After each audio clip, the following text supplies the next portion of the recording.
Want to understand string theory in 20 minutes? Listen to Brian Greene. The theoretical physicist has the handy knack of explaining the seemingly unexplainable, taking science out of its academic comfort zone and into the general public. As co-founder of the yearly World Science Festival, Greene is passionate about increasing public awareness of not just the importance of science, but also its power to inspire us.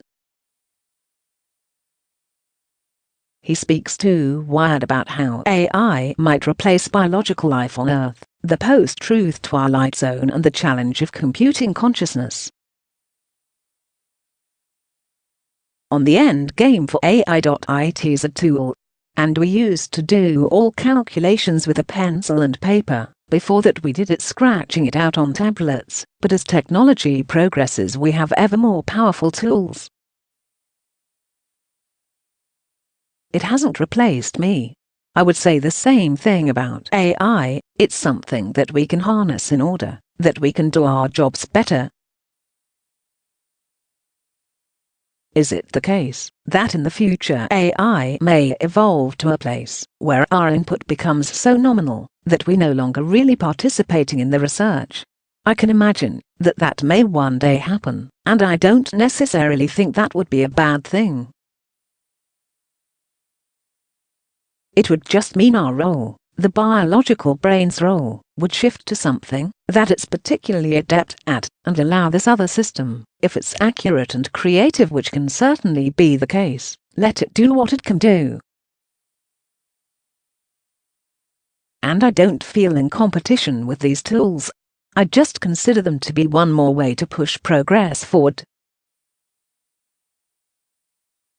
What if every undertaking can ultimately be done better by, say, some fancy computer? That may be the next phase of evolution. It could be, and people recoil at it, but it could be that the biological version of intelligent life on planet Earth is a stepping stone.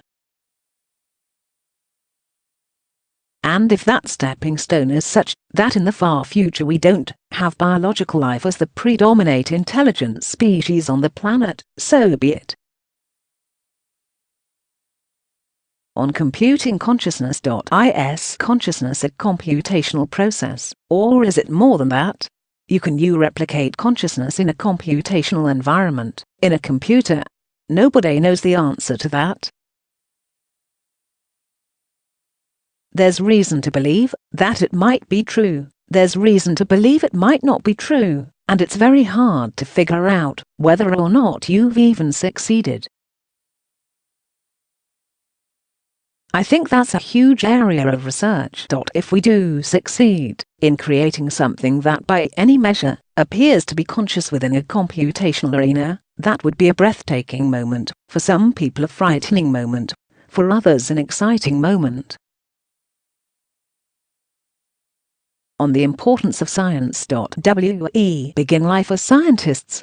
We lose kids at a certain stage in the educational system and science seems irrelevant, it seems intimidating, it feels like it's not something that matters. And if you can catch kids before they make that turn, then science can be something that is not a subject any longer, but rather a perspective and a way of life. And if science can become that kind of profoundly important part of one's worldview, starting at a young age, then you've made a difference. I think there's a general sense among a fraction of the American population that they've got the short end of the stick. That they've not got their fair share, and I think that has translated via the Trump movement into a general blanket distrust of anything that the status quo says is the way things are, from vaccinations to issues of climate, and I think it's grown into a general distrust of so-called experts. It's an awful development, and one that we scientists have to view as a critical charge of what we do to ensure that this perspective doesn't gain a greater hold on the American psyche.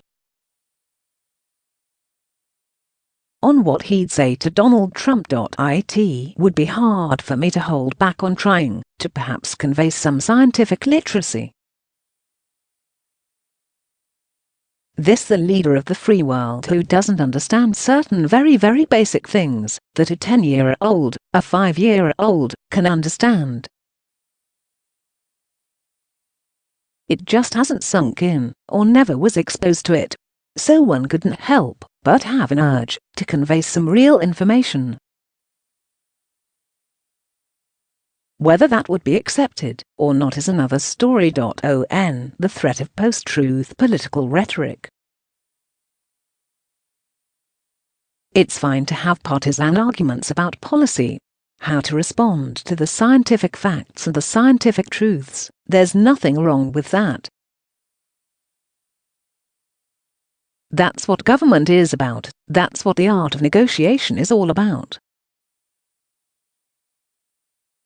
But when the starting point is no longer something that everybody can agree on, when the facts are something that not everyone can agree on, that's when you are in a twilight zone domain. It's an unfamiliar place. Facts are supposed to be things that it doesn't matter who's in favor of them, it doesn't matter who wants them to be true.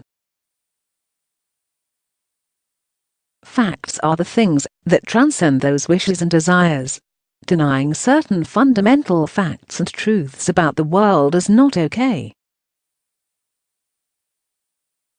And that's not a democratic issue, that's not a Republican issue, that's a rational issue. On science reaching out beyond academia. Until very recently I would never have a conversation that had anything in it that wasn't pure science. I think many scientists have had a similar perspective. But since the election I've started to use social media. I never really used it before. And on a semi-regular basis the things that I say have to do with policy or politics or things of that sort. And I see the response. Many are supportive of that, many say, shut the fuck up, I follow you for science.